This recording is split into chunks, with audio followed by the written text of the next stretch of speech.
You against the people. You can't be against the people, and then election coming soon, you want the vote. So there is something called retribution. That will deal in the polls, man, trust me. The X, the finger is a dangerous thing. You see that finger there? It we use put the X. Andrew Yardy Haynes was the booking agent for Vybz Kartel and others scheduled for the May show.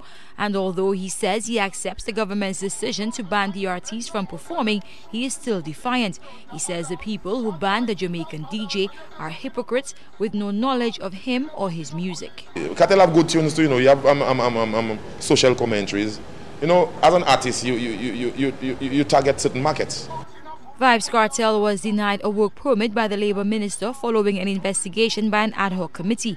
Government Press Secretary Danley LeBon was a member of that committee. He says the committee undertook a rigorous and thorough investigation. There was research in terms of what has happened otherwise in other Caribbean territories. We are not the first to go in this direction. One would have had to look at the sort of material that the artists would have been promoting or producing before and so on. So all of these were taken into consideration. I should tell you too that there was thorough consultation locally. And I don't need to mention names. We spoke to local artists. We heard from persons who are head of key organizations in St. Lucia as well.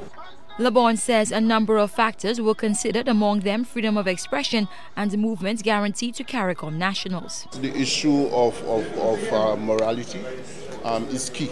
We live in a predominantly Christian nation, and we must bear in mind whenever one makes decisions of that sort the bedrock values of the community, and in this case the question of Christianity and morals. The issue of crime also would have been a key factor.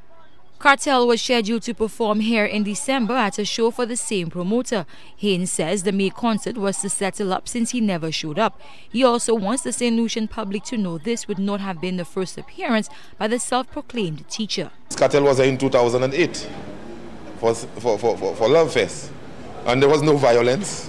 You know, that's not Kartel's first time to St. Lucia. He was there in 2008. The show went smooth.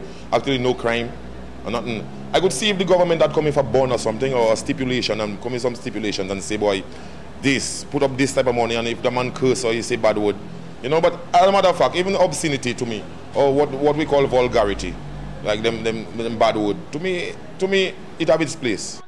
But the Kartel of 2008 is not the artiste whose career is now linked to that of the Gaza Gully feud with fellow Jamaican Movado, one that spurred such violence in his native country. The Jamaican Prime Minister met both men to force a truce, and his visit was before the raunchy pictures of him and different women engaged in sexual acts he brushed off as a visual depiction of his romping shop single.